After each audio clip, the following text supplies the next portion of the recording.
Braving an unseasonably chilly nor'easter wind, hundreds of New Englanders poured into Boston's historic Copley Square to rally and march for peace.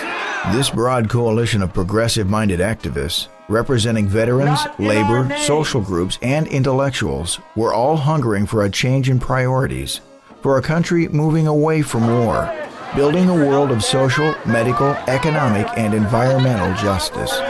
First, they celebrated their unity.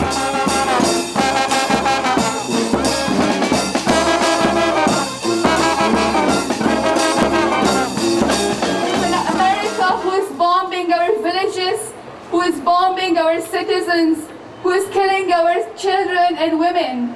And there's another face of America, which is in the face of each children and women and man who is participating to protect our people from bombing and from more crime. We think that waging war and occupation will not bring liberation to the people of Afghanistan. Our people want more education, peace, security, and other health programs. And also they want United States government. We want the American people to pressurize their government to stop this war, which will bring only sorrows for our nation. Speaker after speaker drove home their points with urgency, while a festival of music punctuated their unity and solidarity.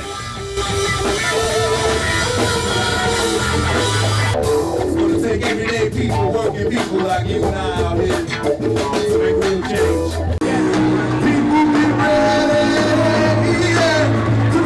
Boston is one of 45 cities across the country participating in this National Day for protesting the wars and occupations in demonstrations coordinated by the National Assembly to end the wars and occupations in Iraq and Afghanistan, with the central demand to bring the troops home now.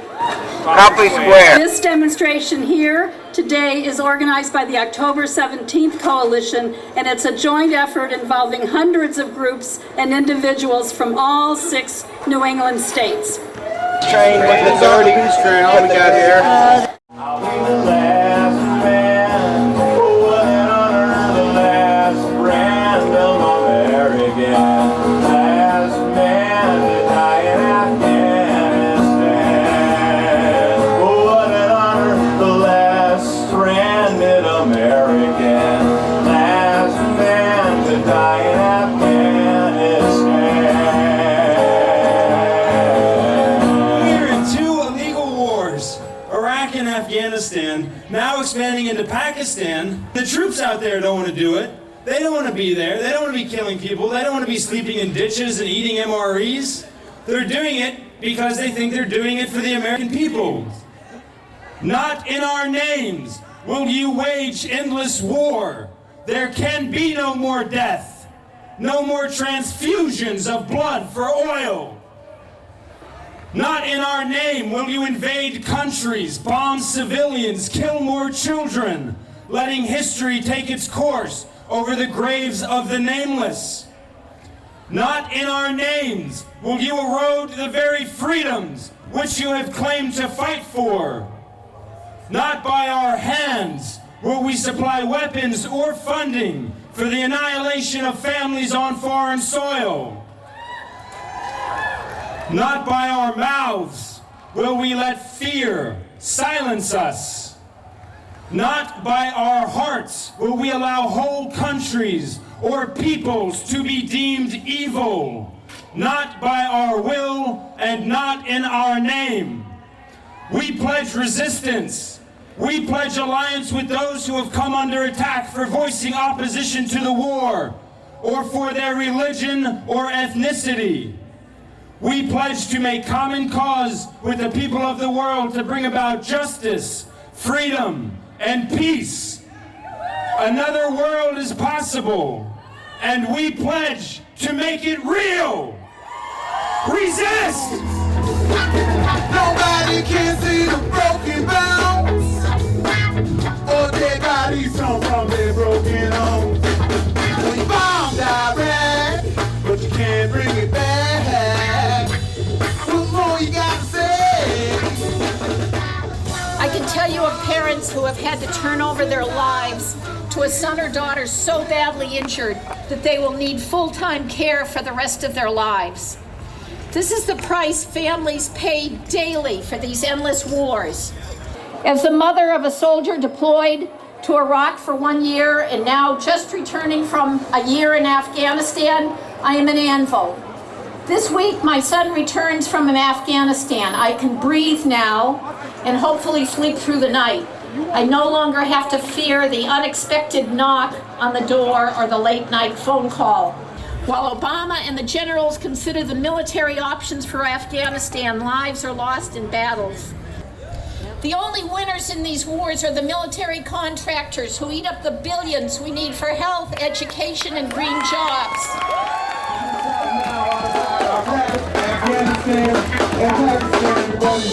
Let's keep struggling, keep changing people's minds, and let's not stop until we got peace on this earth. Let's go rock the chair, around the sun. The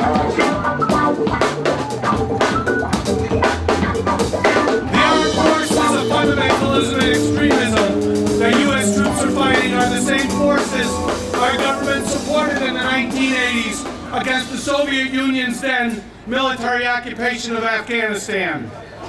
Those same forces, those same gangs of fundamentalism and extremism that crashed planes on U.S. soil, killing thousands on 9/11, are the same forces the U.S. government supported in the 1980s. The U.S. occupation of Iraq has been brutal on Iraq's workers.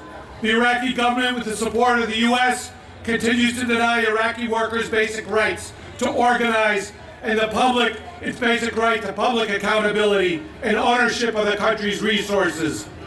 Yet despite these obstacles, in mid-September of this year, following days of demonstrations and strikes by thousands of workers, the Iraqi government reversed its order to cut wages by up to 30% and eliminated many labor benefits. The authorities agreed to direct negotiations with representatives of the Iraqi trade union movement. And it is the labor and the women's movement in Iraq which is the hope for building a secular, worker-centered society. And it is our obligation to support them and oppose our country's continued occupation. The privatization of the oil and industrial sectors is the objective of all in the Iraqi state government. We stand firm against the imperialist plan that would hand over Iraq's wealth to international capital, such that the Iraqi people would not benefit from it. We are taking this path for the sake of Iraq's glory, even if it costs us our lives. Iraqis are capable of managing their Power. Let's take the power. The example of Gandhi by Nelson Mandela. We must revive what our own civil rights struggle, what our own civil rights movement did in the 60s. It is time. It is time.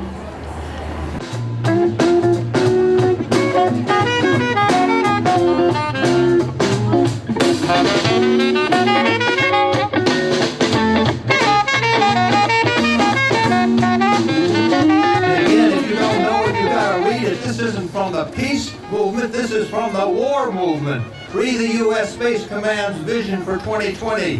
Full spectrum global dominance directed from satellites to protect U.S. investments. They don't even mention the defense of the country. Rulers don't care about you and me. They're too caught up in their own greed. That's why we gotta read and take it to the streets. That's why I drop knowledge over these fat beats. You see, the only change come from the bottom. The ones on top already got the power. They write the laws and command the police. Plus own the media to control what you see. Ain't nothing free, ain't never been peace. Never will be with capitalist greed. So I take the time to sow the seed and share the truth.